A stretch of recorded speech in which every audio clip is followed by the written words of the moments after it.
बच्चों, स्वागत है आपका हिंदी गुरुकुल के एक और नए वीडियो में। तो कैसे हैं? मुझे उम्मीद है कि आप स्वस्थ और मस्त होंगे और अपनी पढ़ाई को निरंतर जारी रखे होंगे। यदि आप हमारे चैनल पर पहली बार हैं तो आप इसको सब्सक्राइब करें, और यदि आपने इसको सब्सक्राइब किया है तो लाइक और शेयर जरूर करें। ये वीडियो उन विद्यार्थियों के लिए महत्वपूर्ण है जो बच्चे नेट, जेआरएफ या टीजीटी, पीजीटी, शिक्षक भर्ती, चाहे वो एलटी ग्रेड की हो तैयारी, या प्रवक्ता की तैयारी हो, या बीपीएससी की जो परीक्षा होने वाली है उसकी तैयारी कर रहे हैं, उनके लिए वीडियो बहुत महत्वपूर्ण है। तो मेरी पिछली वीडियो अभी आपने देखी होगी, और अगर आपको अच्छा लगे हो, अगर आपको वीडियो अच्छी लगी हो तो आप इसको लाइक, शेयर और सब्सक्राइब जरूर करें। तो चलिए शुरू करते हैं आज की वीडियो और देखते हैं पहला सवाल क्या कह रहा है। पहला सवाल कह रहा है कि अभिनव मानव प्रजा सृष्टि द्विता में लगी निरंतर ही वर्णों की करती रहे वृष्टि। आपको बताना है कि ये जो काव्य पंक्ति है किस कवि की है। तो आपको ये बताना है कि जो काव्य पंक्ति है वो किस कवि के द्वारा जो है कही गई है। तो आपको काव्य पंक्ति के संदर्भ में बताना है। तो बच्चों, ये किसकी है? जयशंकर प्रसाद की, सुमित्रा नंदन पंत, महादेवी वर्मा या रामधारी सिंह दिनकर। तो आपको बताना है कि जो काव्य पंक्ति है किसके द्वारा कही गई है। तो बच्चों, यह जो है जयशंकर प्रसाद के द्वारा कही गई है। तो इसका उत्तर क्या सही हो जाएगा? तो बच्चों, इसका उत्तर पहला वाला जो है वो सही हो जाएगा। चलिए अब देखते हैं सवाल नंबर दूसरा क्या कह रहा है। सवाल नंबर दूसरा कह रहा है कि हिमाग्र इंद्र सिंह शेष प्रबुद्ध शुद्ध भारती स्वयं प्रभा स्वज्जला स्वतंत्रता पुकारती। आपको ये बताना है कि ये किस रचना के साथ और किसकी है। तो आपको रचनाकार का नाम भी बताना है और उस रचना का नाम भी बताना है कि जो है ये पंक्ति किसकी है। तो आपको ये बताना है कि किस रचनाकार का है। कामायनी प्रसाद, दूसरा चंद्रगुप्त प्रसाद, भारत भारती गुप्त, और तीसरा कह रहा है परिवर्तन और पंत। तो आपको ये बताना है कि ये जो पंक्ति है वो किस कवि की है और किस उनकी रचना से ली गई है। तो बच्चों, अगर इस पंक्ति को देखें तो यह पंक्ति जो है चंद्रगुप्त की है।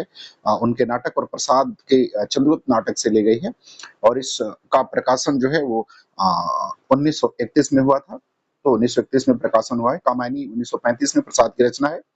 भारत भारती गुप्त की रचना है जिसका प्रकाशन 1900 जो है वो 12 में हुआ था। आ, परिवर्तन कविता जो है इसका प्रकाशन 1924 में हुआ था, और ये रोला छंद में लिखी गई है। पंत की एक रचना है जिसका नाम पल्लव है, और ये पल्लव में जो है ये संकलित है परिवर्तन इनकी रचना। चलिए अब देखते हैं सवाल नंबर तीसरा क्या कह रहा है। तीसरा कह रहा है कि भारतेंदु का अनुदित नाटक है। आपको ये बताना है कि भारतेंदु द्वारा अनुदित नाटक जो है कौन सा है इसमें से। ए कह रहा नील देवी, सती प्रताप, चंद्रावली और रत्नावली। तो आपको बताना है कि भारतेंदु का इसमें से अनुदित नाटक कौन सा है। तो आपको अनुदित नाटक के संदर्भ में बताना है। तो बच्चों, इसमें जो अनुदित नाटक उनका है वो आपका मिल जाएगा डी, अर्थात डी ऑप्शन जो है ये सही होगा। रत्नावली जो है उनका अनुदित नाटक है। किसका? तो भारतेंदु का नाटक रत्नावली अमृत है, जिसका प्रकाशन जो है 1868 में हुआ था। किसमें हुआ था? 1868 में हुआ था। हर्षवर्धन द्वारा रचित जो है इसी नाम से संस्कृत में जो नाटक है उसी का जो है ये क्या है, ये अमृत या अनुवाद है। चलिए अब देखते हैं सवाल नंबर अगला। सवाल नंबर चौथा क्या कह रहा है। कह रहा है महावीर प्रसाद द्विवेदी का वास्तविक नाम क्या था। आपको ये बताना है कि महावीर प्रसाद द्विवेदी का वास्तविक नाम क्या था। ए कह रहा महावीर प्रसाद द्विवेदी, बी कह रहा बद्रीनाथ भट्ट, और सी कह रहा महावीर सहाय द्विवेदी, और सी कह रहा है, और डी कह रहा है भुजंग भूषण भट्टाचार्य। तो आपको ये बताना है कि महावीर प्रसाद द्विवेदी का वास्तविक नाम जो है वो क्या था। तो बच्चों, महावीर प्रसाद द्विवेदी का वास्तविक नाम जो था वो महावीर सहाय द्विवेदी था। क्या नाम था? महावीर सहाय द्विवेदी था। उनका वास्तविक नाम महावीर प्रसाद द्विवेदी नहीं बल्कि महावीर सहाय द्विवेदी था। चलिए अब हम लोग बात करते हैं सवाल नंबर 5 की। सवाल नंबर 5 में क्या कह रहा है। सवाल नंबर 5 में कह रहा है कि देवेंद्र सत्यार्थी का उपन्यास दूधघाट किस स्थान से संबंधित है। तो आपको ये बताना है कि इस देवेंद्र सत्यार्थी का जो उपन्यास है दूधघाट, यह किस स्थान से संबंधित है। ए कह रहा केरल, बी कह रहा उड़ीसा, सी कह रहा उत्तर प्रदेश, और डी कह रहा असम। तो आपको ये बताना है किसका संबंध जो है किस स्थान से है। तो पांचवें का उत्तर क्या हो जाएगा। तो बच्चों, पांचवें का उत्तर हो जाएगा ए। इसका संबंध कहाँ से है? तो इसका संबंध जो है केरल से है। और इसका प्रकाशन कब हुआ था? तो बच्चों, इसका प्रकाशन 1954 में हुआ था। देवेंद्र सत्यार्थी के इसके अलावा रथ के पहिए, कठपुतली, ब्रह्मपुत्र, कथा कहो उर्वशी और तेरी कसम सतलुज, ये प्रमुख इनके जो है क्या है, इनके उपन्यास हैं। चलिए अब हम लोग बात करते हैं सवाल नंबर 6 की। सवाल नंबर 6 में कह रहा है कि नाथ पंथ पर आधारित रांगे रागों का उपन्यास है। तो आपको ये बताना है कि नाथ पंथ पर आधारित रांगे रागों का उपन्यास कौन है।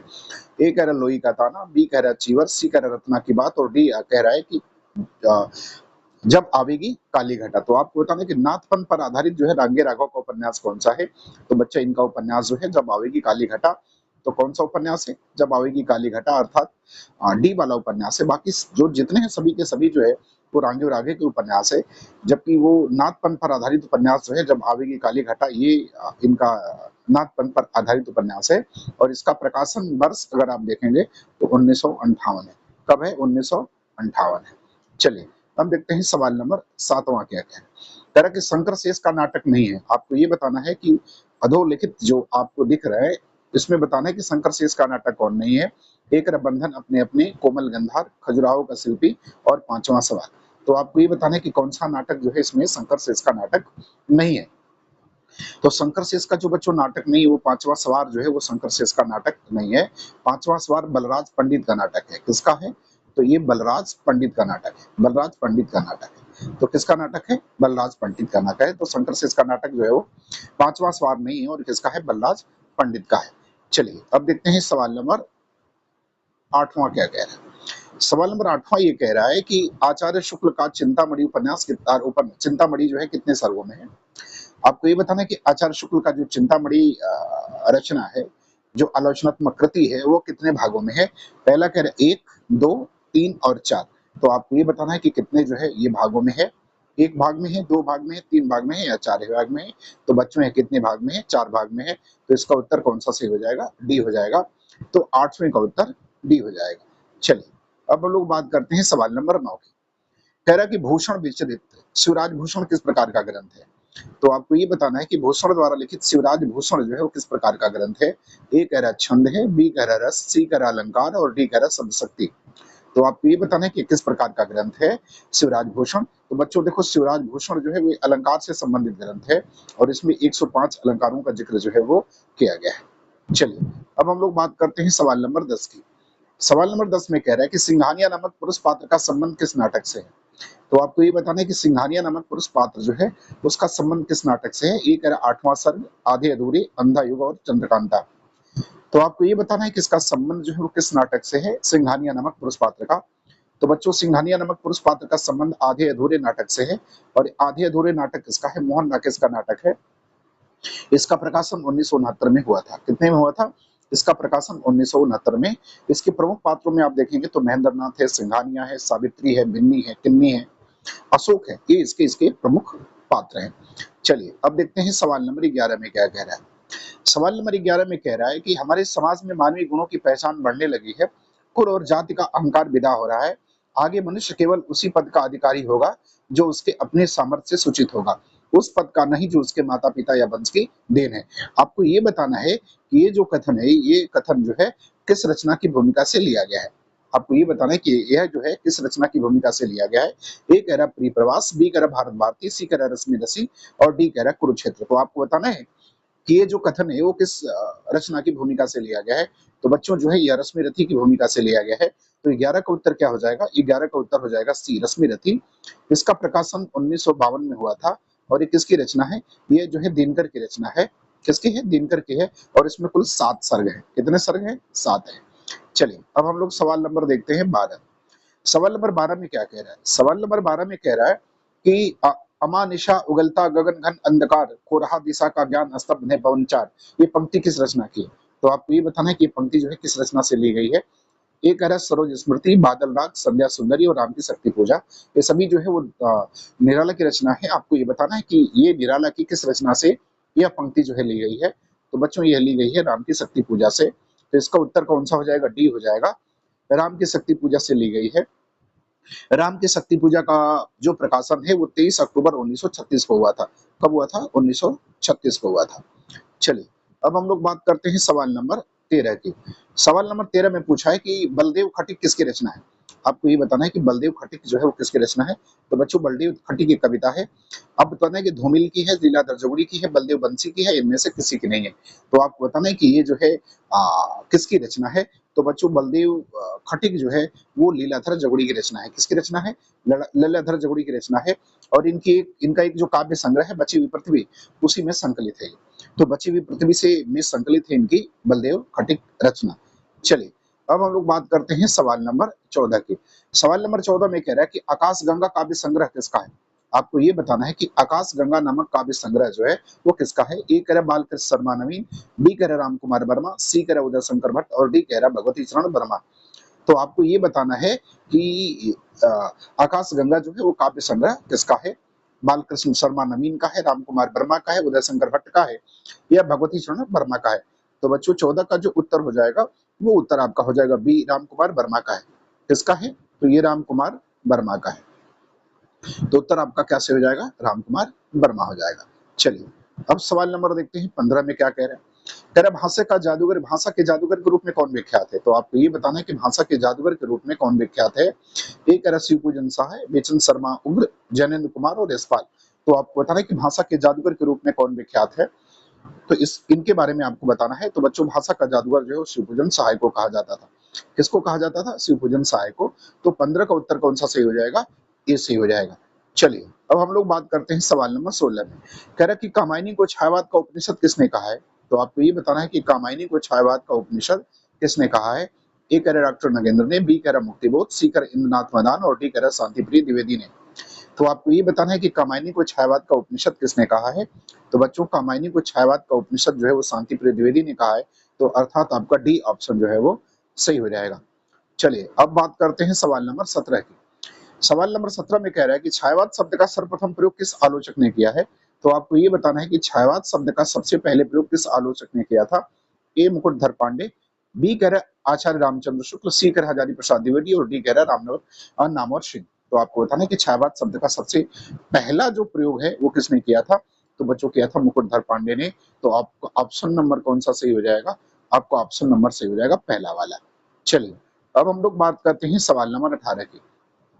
सवाल नंबर 18 में कह रहा है कि कलाधर किस कवि की का आरंभिक नाम है। तो आपको ये बताना है कि कलाधर जो है किस कवि का आरंभिक नाम है, ये आपको बताना है। एक सुमित्रा नंदन पंत, राम कुमार वर्मा, जयशंकर प्रसाद और निराला।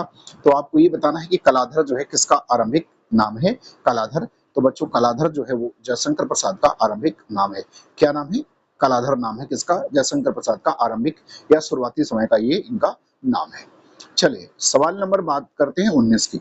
सवाल नंबर 19 में कह रहा है कि दलित साहित्य का चर्चित लेखक कौन है। तो आपको ये बताना है कि दलित साहित्य का चर्चित लेखक कौन है। ए कह रहा निराला, बी कह रहा कुंवर बेचैन, सी कह रहा ओम प्रकाश वाल्मीकि और डी कह रहा भारत भूषण अग्रवाल। तो आपको बताना है कि दलित जो साहित्य है इसके चर्चित लेखक कौन है। तो बच्चों दलित साहित्य के चर्चित लेखक ओम प्रकाश वाल्मीकि है। तो इसका उत्तर कौन सा सही हो जाएगा? उत्तर नंबर सी जो है इसका सही हो जाएगा। चलिए अब हम लोग सवाल नंबर 20 की बात करते हैं। कह रहा खुसरो की जो पहेलियां और मुकरियां हैं उनका उद्देश्य क्या था। तो आपको ये बताना है कि अमीर खुसरो की जो पहेलियां और मुकरियां हैं इनका उद्देश्य क्या है। ए कह रहा पृथ्वीराज चौहान की वीरता का वर्णन करना, बी कह रहा अलाउद्दीन और हमीर के युद्धों का वर्णन करना, सी कह रहा मनोरंजन के माध्यम से लोक व्यवहार की शिक्षा और डी कह रहा कि कोई उद्देश्य नहीं है। तो आपको बताना है कि जो खुसरो की पहेलियां और मुकरियां थी इनका उद्देश्य क्या था। तो बच्चों इनका उद्देश्य था मनोरंजन के माध्यम से लोक व्यवहार की क्या देना, शिक्षा देना। अर्थात सी ऑप्शन जो है वो सही हो जाएगा। चलिए अब हम लोग बात करते हैं सवाल नंबर 21 की। सवाल नंबर 21 में कह रहा है कि इनमें से वह कौन सी रचना है जिसे मूलतः हिंदी शब्द सागर की भूमिका के रूप में लिखा गया था। सवाल को कह रहा है कि हिंदी शब्द सागर की भूमिका के रूप में लिखा गया था किंतु बाद में उसे स्वतंत्र ग्रंथ भी बना दिया गया।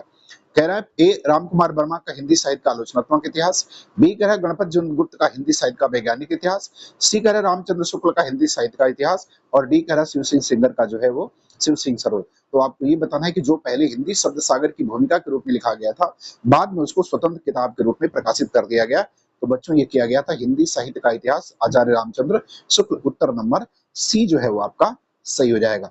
चलिए अब हम लोग बात करते हैं सवाल नंबर 22 की। कह रहे कि अंधा धुंध मचयो सब देखा, मानव राज रहत विदेशा। यह पंक्ति भारतेंदु की किस रचना से ली गई है। तो आपको बताना कि जो पंक्ति लिखी है इस पंक्ति का संबंध भारतेंदु की किस रचना से। भारत भारती, अंधेर नगरी, भारत जननी या पाखंड विडंबन। तो आपको बताना है कि किस रचना से संबंध है इसका है। तो बच्चों 22 का उत्तर हो जाएगा क्या? बी हो जाएगा, अंधेर नगरी से। किससे लिया गया है? अंधेर नगरी से ये लिया गया है। तो उत्तर बी सही हो जाएगा। चलिए अब हम लोग बात करते हैं सवाल नंबर 23 की। कह रहा है कि दुखी पिछली रजनी बीच वे सकता सुक्का ज्वल प्रभात पंक्ति कामायनी के किस सर्ग से ली गई है। तो आपको ये बताना है कि जो पंक्ति लिखी है यह कामायनी के किस सर्ग से ली गई है। ए कह रहा आशा, बी ईड़ा, सी आनंद और डी कह रहा श्रद्धा।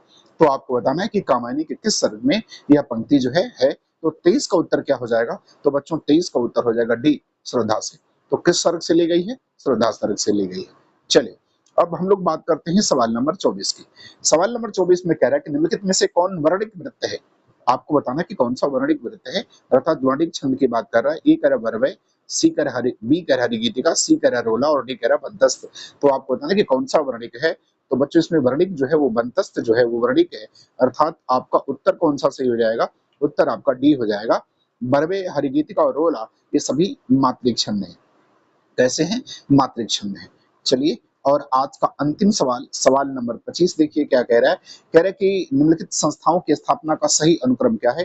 तो आपको नीचे कुछ संस्थाएं दिखाई दे रही हैं, इनके अनुक्रम को बताना है। ए कह रहा है हिंदी साहित्य सम्मेलन, काशी नागरी प्रचारणी सभा, केंद्रीय हिंदी निदेशालय, दक्षिण भारत प्रचार सभा। बी कह रहा है हिंदी साहित्य सम्मेलन, दक्षिण भारतीय हिंदी प्रचार सभा, केंद्रीय हिंदी निदेशालय, काशी नागरी प्रचारणी सभा। सी कह रहा है काशी नागरी प्रचारणी सभा, हिंदी साहित्य सम्मेलन, दक्षिण भारत हिंदी प्रचार सभा। और डी कह रहा है केंद्रीय हिंदी निदेशालय, हिंदी साहित्य सम्मेलन, काशी नागरी प्रचारणी सभा और दक्षिण भारत हिंदी प्रचार सभा। तो आपको बताना है कि इसका सही अनुक्रम क्या है। तो बच्चों, इसका सही अनुक्रम सी वाला हो जाएगा। क्यों हो जाएगा? क्योंकि काशी नागरी प्रचारणी सभा की स्थापना 1893 में। अगर हिंदी साहित्य सम्मेलन की अगर आप बात करें तो इसकी स्थापना 1910 में हुई थी। दक्षिण भारत प्रचार सभा का 1918 में, और केंद्रीय हिंदी निदेशालय का की स्थापना 1 मार्च 1960 में हुई थी।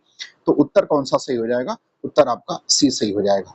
ठीक है, तो मुझे उम्मीद है कि आपको मेरी वीडियो पसंद आई होगी, और अगर आपको अच्छी लगे तो आप इसको लाइक, शेयर और सब्सक्राइब जरूर करें। धन्यवाद।